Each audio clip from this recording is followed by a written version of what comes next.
Hi, welcome to the Times of Israel's Daily Briefing. It is Sunday, February 9th, and I'm Jessica Steinberg. I'm speaking today with military correspondent Emmanuel Fabian. Hi, Manny. Good morning. Hi, good morning.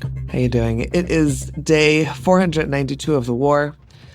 Israelis and the families of yesterday's returned hostages are reeling from their physical appearance, from their severe emaciation, their health conditions that include malnutrition and heart disorders.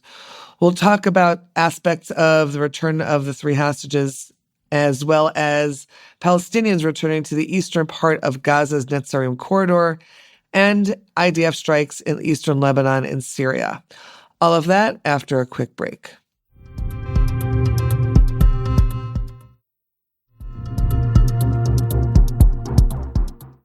Okay, so Manny, everyone is thinking about and looking at the images of the three hostages. We covered a little bit of this on yesterday's podcast. Eli Sharabi, Ohad Ben Ami, and Or Levy, emaciated, skeletal. And the stories that are unfolding today are trying to, as everyone wants to understand what they knew and what they didn't know as they were released to the Red Cross and then to their families in Israel. So let's talk about that a little bit. What have you been hearing and finding out over the last hours? Let's put it that way. So from what we've seen, I think I'd like to talk about Eli Sharabi first, who, as far as we understand, was not aware that his wife and daughters were killed on October 7th when he was abducted by Hamas terrorists.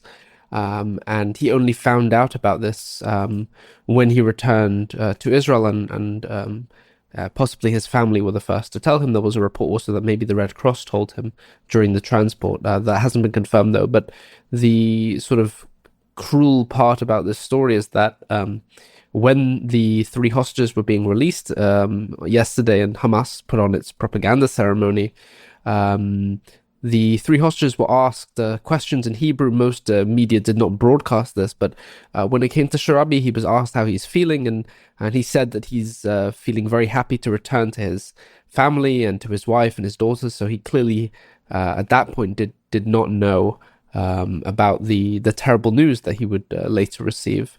He did, however, know that his brother Yossi was killed. It's not clear exactly when he was told, but from what I understand from Hamas propaganda videos, both from before the release and during the release, he was aware of this. So it's possible he was told very shortly before he was released, or maybe even months ago when his brother Yossi Sharabi was killed, according to an Israeli investigation, by an IDF airstrike months ago in Gaza. So it seems likely that Hamas told him about the death of his brother, who was apparently killed by Israel, but did not tell him about the murder of his wife and children, which they committed on October 7th. Right. And just to remind listeners that the two brothers, Eli and Yossi Sharabi, both lived on Kibbutz Be'eri. And Yossi Sharabi, the brother of Eli, who was released yesterday, was also taken hostage. And as Manny just said, he was killed last January.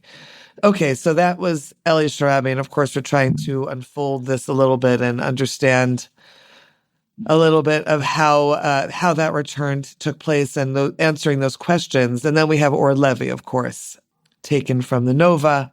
His wife Eynav was killed, and I'll just say that as someone who's been reporting on the hostages for many months, Or and Eynav were in the same field shelter as Hirsch Goldberg Poland. Or Levy was taken hostage along with Hirsch and two others from that field shelter. And had it always been presumed, I guess, that Or knew his wife had been killed as he was being taken hostage. But then we found out some more yesterday, right, Manny? Right, so it is apparent now that he did not know that his wife was killed in this roadside bomb shelter known as a Migunit, infamous site during the October 7th onslaught. Several people were killed in there, and of course Hirsch was abducted from there.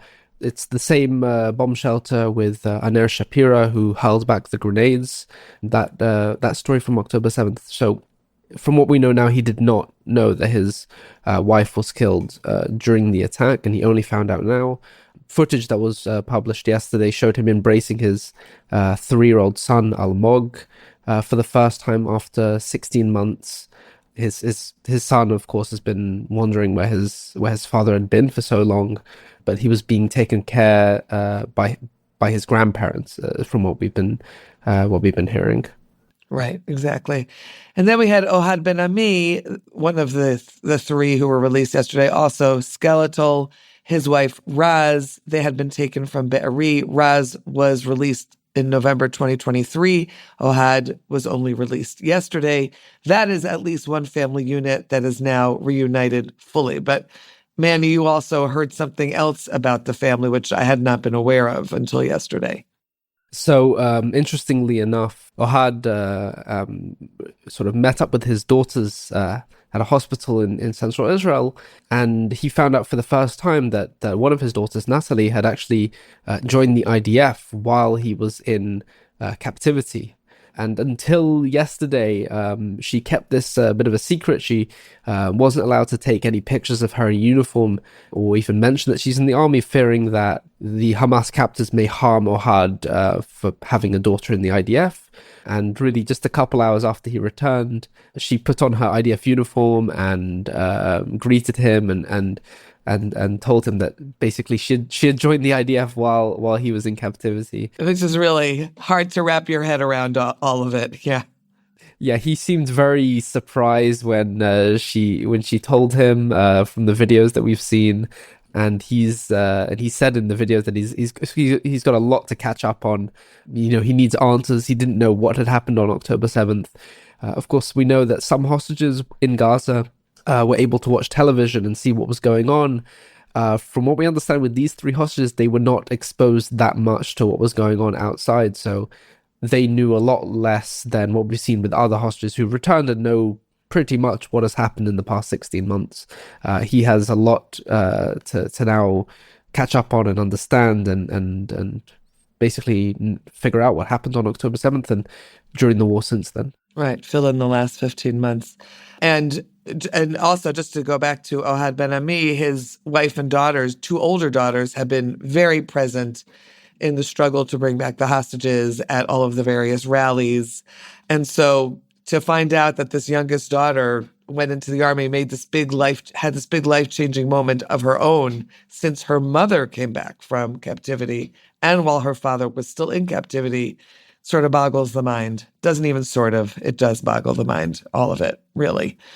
So obviously we'll keep on reporting on all of that. Let's move to another side of your coverage, Manny, of the last 24 hours.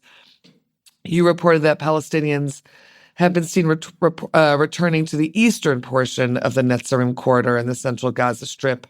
Now, this is, of course, part of the ceasefire and hostage deal. Tell us what you know about this and what it actually means in terms of the ceasefire and hostage deal, if you could explain that to us. So what was supposed to happen on day 21 of the ceasefire, which is today, is that the army would withdraw from Netzarim, the corridor that bisects Gaza, sort of south of Gaza City. It was taken by the IDF very early on in the war, and withdraw from it and allow Palestinians to return to northern Gaza. Of course, there was a bit of a change with the deal midway, and the IDF withdrew from part of the corridor a little earlier to allow traffic to go back to northern Gaza. It was supposed to be today, the vehicular traffic. So now, according to at least what we've seen from Palestinian media and from army sources I've spoken to, the IDF has cleared out the remaining positions that it had in Netzarim. All of the positions that are in the eastern portion, meaning the areas closer to Israel, not towards the coast, because the western portion was evacuated about 2 weeks ago now.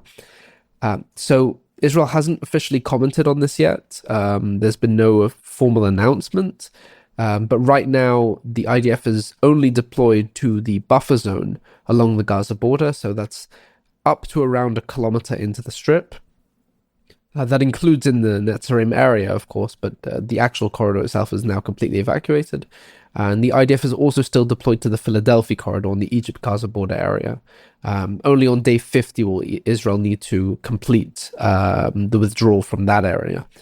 So this morning we saw Palestinians return to these areas in Netzarim. There's not much there, of course. The army, when it took over the area in the past year plus of fighting, demolished pretty much all of the infrastructure there, all the buildings. It flattened the whole area and built army posts, and of course overnight cleared all those army posts. So there's not much to really find there. But we will see. Israel hasn't commented yet. I'm sure maybe in the coming hours or in the coming day, Israel will issue new instructions for Palestinians, telling them where they can't approach, to let them know exactly where the IDF is going to be deployed in the coming weeks of the ceasefire. And just wondering, the lack of official commentary from the IDF on the withdrawal, does that actually mean anything, or is it just hasn't happened yet? I think it may be more related to the fact that the withdrawal hasn't been maybe officially completed yet. There might be some small posts that they're still clearing up and still removing, or they're trying to monitor the area first. But at least from what I've seen on the ground, Palestinians are already approaching that area, and I haven't seen the IDF fire warning shots or anything yet. So I'm not too sure as to what the delay is. Maybe they're waiting until the very end of day 21 to announce it, meaning by tonight. To make it official. To make it official, right. But we'll wait and see. I'm certain that an announcement will come sometime today. All right, we'll wait for that. Thanks, Manny. We're going to take a quick break. When we're back, we'll talk about what has been happening in terms of the ceasefire with Hezbollah in the north. So stay with us.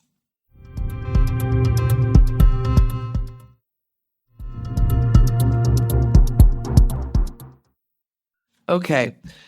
So one of the over the weekend pieces of news was a strike carried out by the Israeli Air Force in eastern Lebanon, in the Bekaa Valley.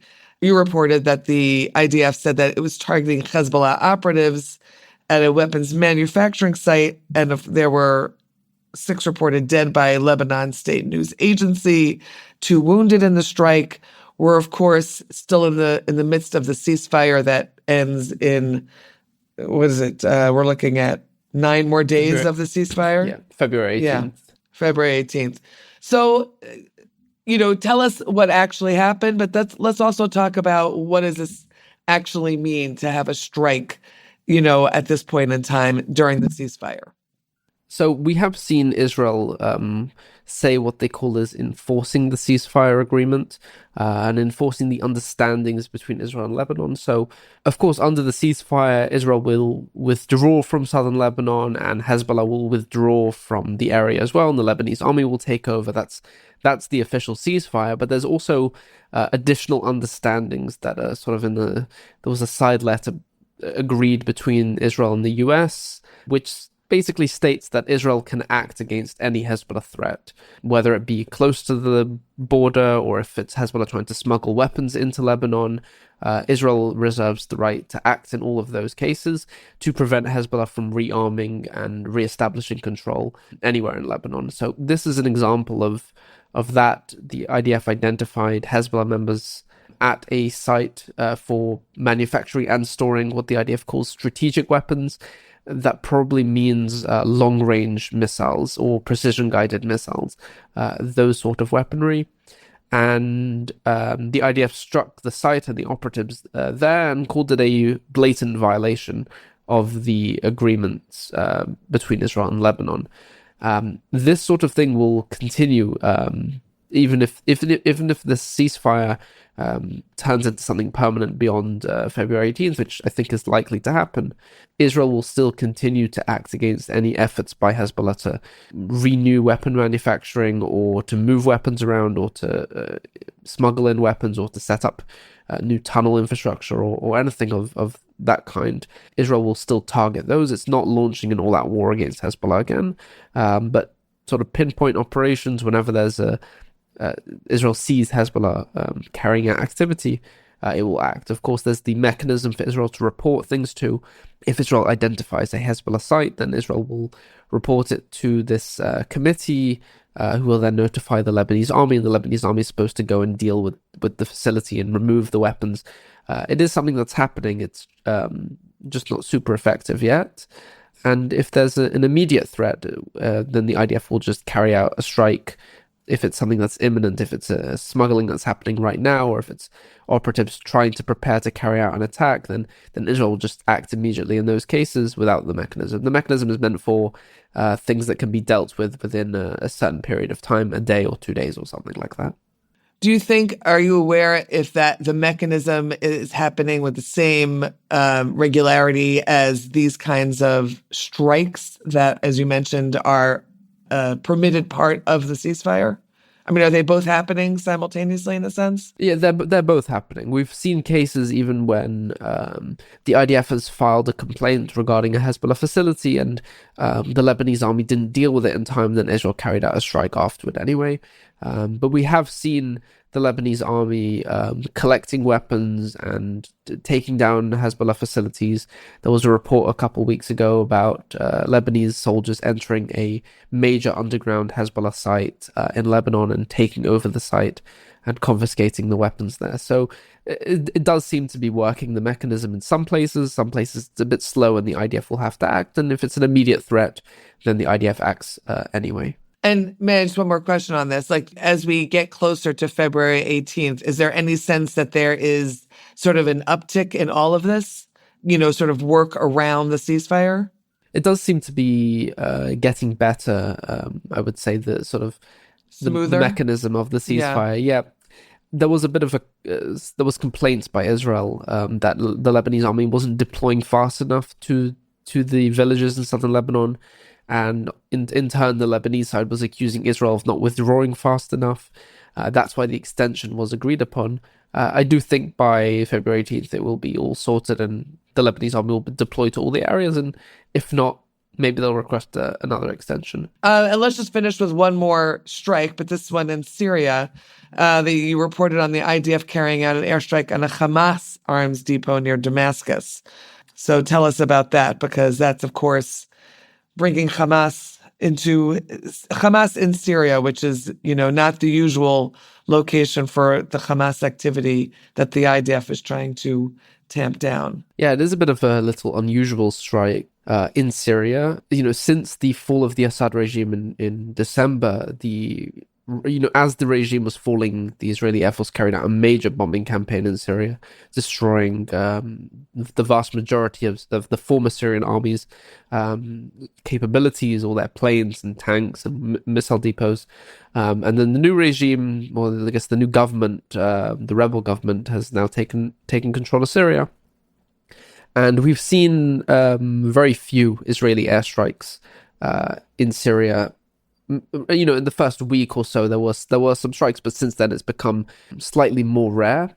And I'll say at the same time as well, Hamas presence, it did have presence in Syria, but it does still have some presence now, even after the fall of the Assad regime, which Hamas was closely aligned with. Of course, the Assad regime was part of the Iran-led axis that was supporting Hamas and Hezbollah and all the other proxy groups. So it seems like in this case, the IDF knew of this site, and according to the IDF statement, that the weapons stored at the site were going to be used in attacks on troops. So perhaps there was some intelligence here of Hamas attempting to maybe launch an attack on Israel from Syria, and therefore this facility was struck. But it is still something that is relatively rare, and the current government in Syria is not exactly allied with Hamas. So it is a little bit of an unusual incident. The army published footage of it as well. But we'll see if there's any more of these sort of incidents. As far as I can tell, the last time Israel said it targeted something Hamas-related in Syria was more than a year ago. There was a Hamas operative in Syria responsible for rocket attacks on Israel who was killed. But that was in January 24. So it is really something that is rare. Right, rare. Yeah, interesting. Okay, thanks for that, Manny, and thanks for updating us on everything that's been going on, certainly on your beat. We appreciate it. Thank you. And thanks to you for listening to the Times Visuals Daily Briefing. We'll be back again tomorrow with another installment. This episode was produced by the Podwaves. Any comments you might have, you can always email us, podcast@timesvisual.com. Until next time, take care and be well.